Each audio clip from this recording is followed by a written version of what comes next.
अस्सलामुअलैकुम। SMTV global के साथ मैं हूं आमना अनफाल। सबसे पहले न्यूज़ हेडलाइंस।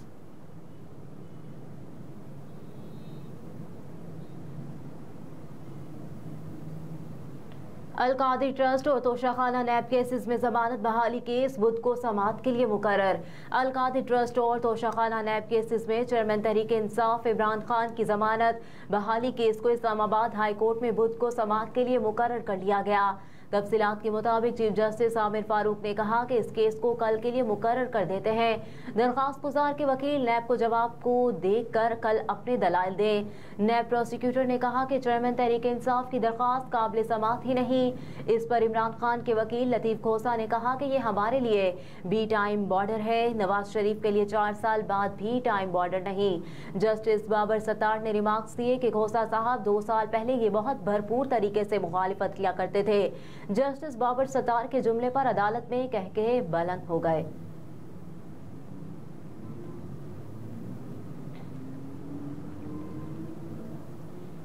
यकीन रखें इंशाअल्लाह इलेक्शन हो जाएंगे, बिलावल भुट्टो जरदारी। चेयरमैन पीपल्स पार्टी बिलावल भुट्टो जरदारी ने सुप्रीम कोर्ट पहुंचे, जहां सुप्रीम कोर्ट बार एसोसिएशन की तकरीब में शिरकत की। बिलावल भुट्टो से सहाफियों ने सवाल किया कि इलेक्शन नहीं हो रहे, पार्लिमानी जमहूरियत पर अब सवाल उठ रहे हैं, जिस पर बिलावल भुट्टो जरदारी ने रद्द अमल देते हुए कहा कि इलेक्शन हो रहे हैं। सहाफी ने फिर सवाल किया कि आपको यकीन है इलेक्शन हो जाएंगे? बिलावल भुट्टो ने जवाब दिया कि इंशाअल्लाह इंतखाबात हो जाएंगे। आइन पाकिस्तान के 50 साल मुकम्मल होने पर सुप्रीम कोर्ट बार एसोसिएशन में तकरीब का एहतमाम किया गया। सुप्रीम कोर्ट बार एसोसिएशन की जानिब से बिलावल भुट्टो जरदारी को स्वीनियर पेश किया गया।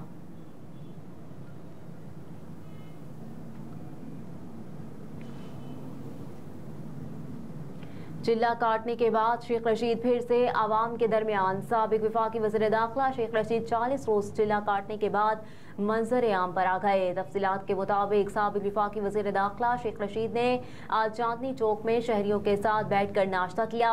शहरियों ने शेख रशीद के साथ सेल्फियां भी बनाई। होटल के अमले ने भी शेख रशीद के हमरा सेल्फियां और तस्वीर बनवाई।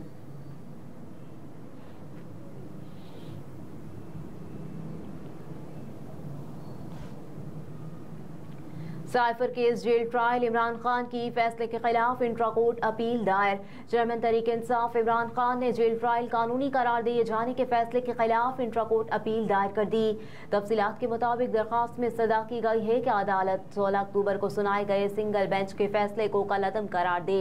अदालत साइफर केस के जेल ट्रायल को बुनियादी इंसानी हुकूक से मुतसादिम करार दे। अदालत साइफर केस का ट्रायल ओपन कोर्ट में करने के अहकाम जारी करे। दरखास्त में सदा की गई है कि अदालत इंसदाद दहशतगर्दी अदालत के जज को ऑफिशियल सीक्रेट एक्ट खुसूसी अदालत के इख्तियारात सौंपने को गैर कानूनी करार दे। अदालत साइफर केस के ट्रायल को मुअत्तल करार दे।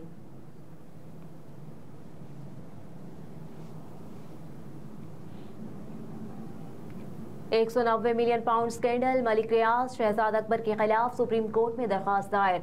£190 मिलियन स्कैंडल में नई पेशरफ सामने आई, जहां सुप्रीम कोर्ट में मलिक रियाज और इमरान खान के मुआविन खुसूसी शहजाद अकबर के खिलाफ कार्रवाई की इस्तदा करते हुए दरखास्त दायर कर दी गई है। तफसीलात के मुताबिक बरतानवी नेशनल क्राइम एजेंसी की जानिब से पाकिस्तान को अदा किए गए £190 मिलियन की सुप्रीम कोर्ट के अकाउंट में बराह रास्त मुंतकली के खिलाफ सुप्रीम कोर्ट में दायर दरखास्त में इस्तदा की गई है कि बरतानिया से 35 अरब की रकम कौमी खजाने को दी जाए और गैर कानूनी ट्रांजैक्शंस में मुलविस तमाम अफराद को काबिल एहतसाब ठहराया जाए। £190 मिलियन मनी लॉन्ड्रिंग मामले से मुतालिक 190 हालिया दरखास्त में दरखास्त गुजार राजा हारून ने मारूफ बिल्डर मलिक रियाज समेत साबिक वज़ीर आज़म इमरान खान के इस वक्त के मुआविन खुसूसी शहजाद अकबर के खिलाफ कार्रवाई की इस्तदा की। अपनी दरखास्त में राजा हारून ने अदालत उस्मा से इस्तदा की है कि बरतानिया से 35 अरब की रकम कौमी खजाने को दी जाए और गैर कानूनी ट्रांजैक्शंस में मुलविस तमाम अफराद को काबिल एहतसाब ठहराया जाए।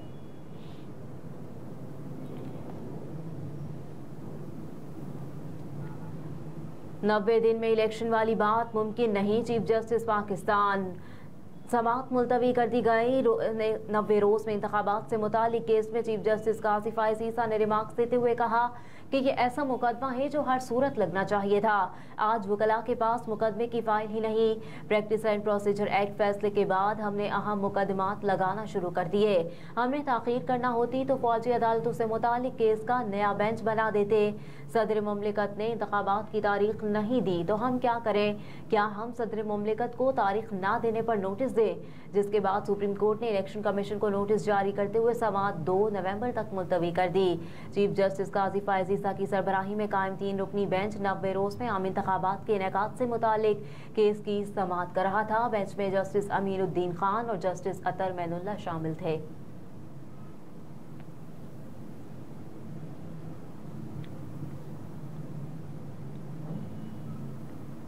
क्या तहैया कर लिया है कि खतीजा शाह को बाहर नहीं आने देना? अदालत के रिमार्क्स। जस्टिस अली बाकर नजफी ने खतीजा शाह की दरख्वास्त पर समाअत की। सरकारी वकील ने दलाल दिए कि शायद खतीजा शाह से इन्वेस्टिगेशन के लिए कोई ऑर्डर लिया गया हो। खतीजा शाह की ताहाल गिरफ्तारी नहीं डाली गई। अदालत ने सरकारी वकील को हिदायत लेकर पेश होने की हिदायत कर दी। अदालत ने समाअत कुछ देर के लिए मुलतवी कर दी। खतीजा शाह की IG पंजाब और CCPO लाहौर के खिलाफ तौहीन अदालत की दरख्वास्त पर दोबारा समाअत हुई।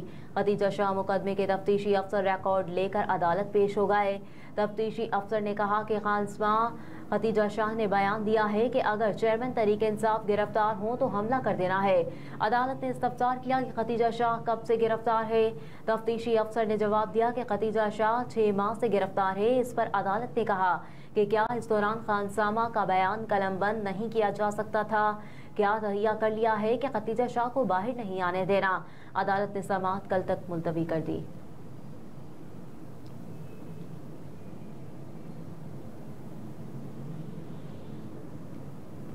इसराइल की निहत्ते फलस्तीनियों पर वहशियाना बमबारी। शहदा की तादाद 4700 हो गई।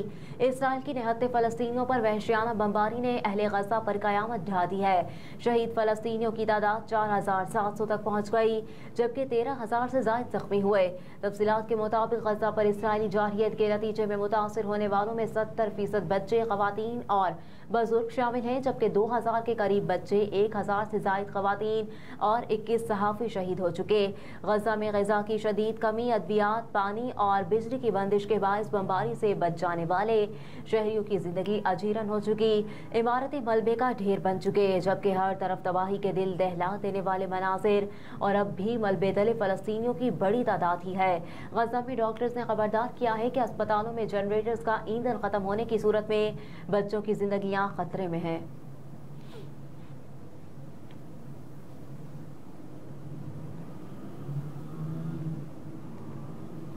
गैर कानूनी तौर पर मुकीम तमाम गैर मुल्कियों को पाकिस्तान छोड़ने में सिर्फ 8 दिन बाकी। गैर कानूनी तौर पर मुकीम तमाम गैर मुल्कियों को पाकिस्तान छोड़ने में सिर्फ 8 रोज रह गए। 31 अक्टूबर तक गैर कानूनी अफराद का हर सूरत पाकिस्तान से इनखला नागुज़ीर है।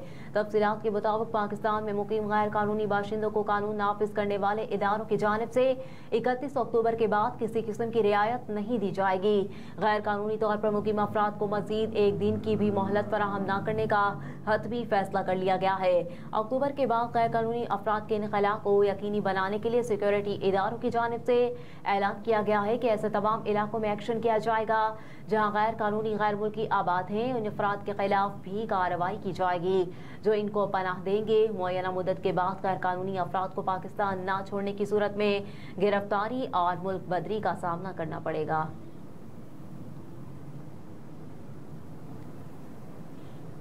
और पाकिस्तान स्टॉक मार्केट में ज़बरदस्त तेज़ी, 6 साल बाद 52,000 की सतह उबूर। पाकिस्तान स्टॉक एक्सचेंज में आज कारोबार के आगाज से ही ज़बरदस्त तेज़ी का रुझान। 6 साल बाद 100 इंडेक्स 52,000 पॉइंट्स की सतह उबूर कर गया। मई 2017 के बाद पहली बार पाकिस्तान स्टॉक एक्सचेंज का 100 इंडेक्स दोबारा 52,000 तक पहुंचा। आज पौने 11 बजे स्टॉक एक्सचेंज में 600 से ज़ायद पॉइंट्स का इजाफा हुआ और 100 इंडेक्स 52,873 की सतह पर पहुंच गया, जबकि 19 अक्टूबर को पाकिस्तान स्टॉक एक्सचेंज का बेंचमार्क के SE 100 इंडेक्स 6 साल बाद 50,000 की हद उबूर कर गया था और 1.89% या 933 पॉइंट्स इजाफे के बाद 50,365 पॉइंट्स पर बंद हुआ था। स्टॉक मार्केट में सबसे ज्यादा पेशरफ्त Pakistan petroleum limited, oil and gas development company, Sui northern gas pipelines limited, Airlink communication limited, Sui southern gas pipelines limited, Pakistan refinery limited और वर्ल्ड कॉल टेलीकॉम लिमिटेड के स्टॉक में देखी गई।